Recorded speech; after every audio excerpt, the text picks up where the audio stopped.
They don't tell you this when you sign up to help people, but sometimes doing the right thing doesn't just cost you your job, it costs you your reputation, your stability, your sense of safety, and yeah, for a while it cost you your faith in people too.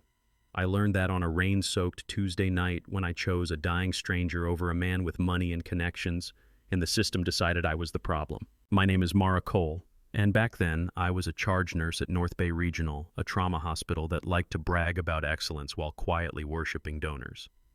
I'd been there 8 years long enough that the ER felt like muscle memory, long enough to hear when a monitor changed pitch before anyone else noticed, long enough to know that emergencies don't wait for permission. I wasn't special, I wasn't loud, I just showed up and did the work, and for a long time that made me useful. You know what I mean?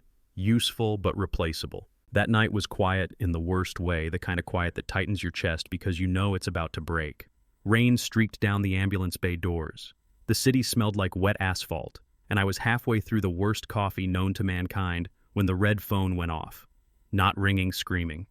Male patient, mid-30s, no eye, D, multiple gunshot wounds, blunt force trauma dumped behind a fire station, coding in the ambulance. 90 seconds out. Everything snapped into focus. Coffee, forgotten orders, flying people moving. That's the thing about real emergencies, there's no drama, no speeches, just motion. The intern on shift. Dr. Kyle Mercer looked up from his tablet like I'd interrupted his life. Kyle was young, polished, expensive haircut, and never let you forget his aunt sat on the hospital board. When I said GSW, he sighed and muttered something about another street mess. That should have been my first warning, but honestly, I'd heard it before. The doors burst open and the paramedics rolled him in mud-blood clothes, torn to hell, chest barely moving. He was heavy, solid, not dressed like a civilian. Tactical pants, real boots, the kind you don't buy for fashion. He'd lost a pulse twice on the way in. I jumped on the rail, started compressions as we moved, felt ribs crack under my hands. His face was swollen beyond recognition, beard matted with blood, but his body was fighting hard. Inside Trauma 1, the monitor went wild. Oxygen-tanked breath sounds gone on the right. I didn't need a committee to tell me what that meant. Tension pneumothorax. He needed his chest released immediately. I called it out and looked for Mercer. He strolled in slow, snapping on gloves like we were changing a dressing. I told him what I saw. He told me to relax. Then the door opened again. Not radiology, not another medic, administration. Elaine Roth, operations director, heels clicking on sterile tile like she owned the place, flanked by security and a thin man in a designer jacket clutching his wrist like it was the end of the world. Elaine smiled that corporate smile that never reaches the eyes and announced we had a VIP, big donor family. Wrist injury, needs immediate attention.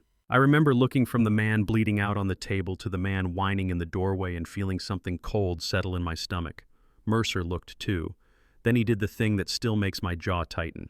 He set the scalpel down, told me to stabilize the trauma patient, said he'd be right back. I stepped in front of him, told him flat out if you leave, he dies. He shrugged and said protocol was protocol. Elaine said it was an order, and right on cue the monitor flatlined. That sound, that endless flat tone, it changes you. It's not dramatic, it's just final. I didn't weigh consequences. I grabbed the scalpel and told the intern to start compressions. Elaine screamed for security. I told them if they touched me, I'd make sure every outlet in the city knew exactly why a man died in that room. Yeah, that happened. I cut. Air and blood rushed out. The chest rose. The monitor found a rhythm again, shaky but real. I placed the tube, hands shaking but steady enough, listened for breath sounds like my life depended on it. Oxygen climbed. He was back. For a split second, the room was silent. Then reality crashed in. Elaine called it assault. Mercer called it unauthorized surgery. They fired me on the spot. Badge gone, escorted out past patients, staring like I was dangerous. I walked into the rain, shaking, soaked through in seconds, knowing I'd probably just ended my career. I sat on the curb, rain dripping off my scrubs, and whispered worth it because his heart was beating. 3 days later, my phone was full of silence and threats. License review pending. Job applications rejected within hours. A local blog calling me unstable. My landlord citing reputational risk. I stopped answering calls. I started packing boxes. I couldn't afford to move.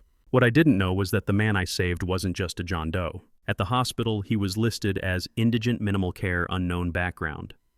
But somewhere far away, a damaged tracking beacon flickered back online, and when it did, it set off alarms in places I didn't even know existed.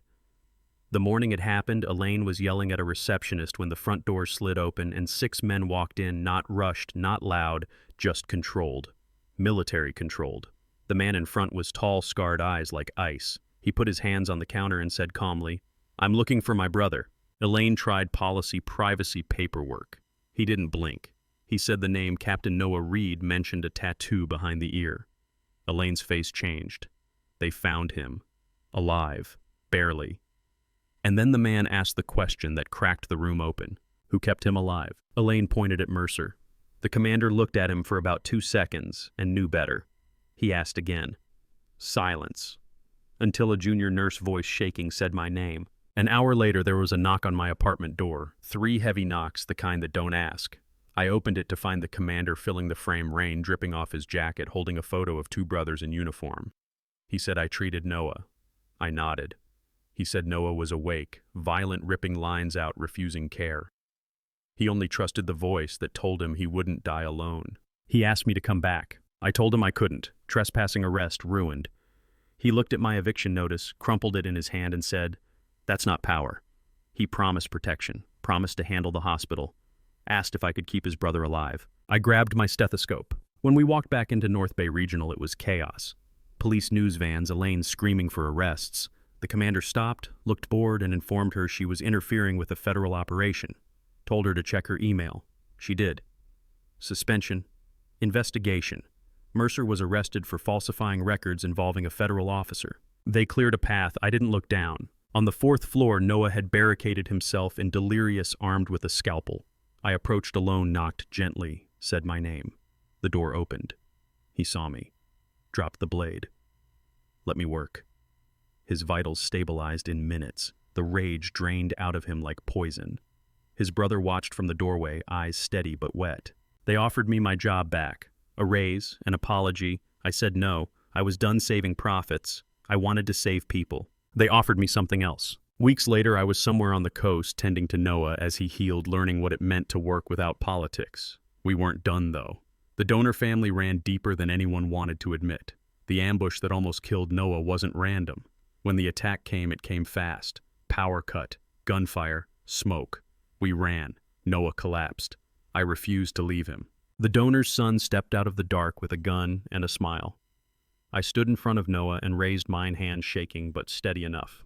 The shot came from the ridge. The threat dropped. When it was over, the commander put a hand on my shoulder and said, "You're one of us now." I didn't wear a uniform, I didn't carry rank, but I had a spine, and that turned out to be enough. So, here's what I want to ask you. If you were in that room, if the rules told you to step aside and your conscience told you not to, what would you do?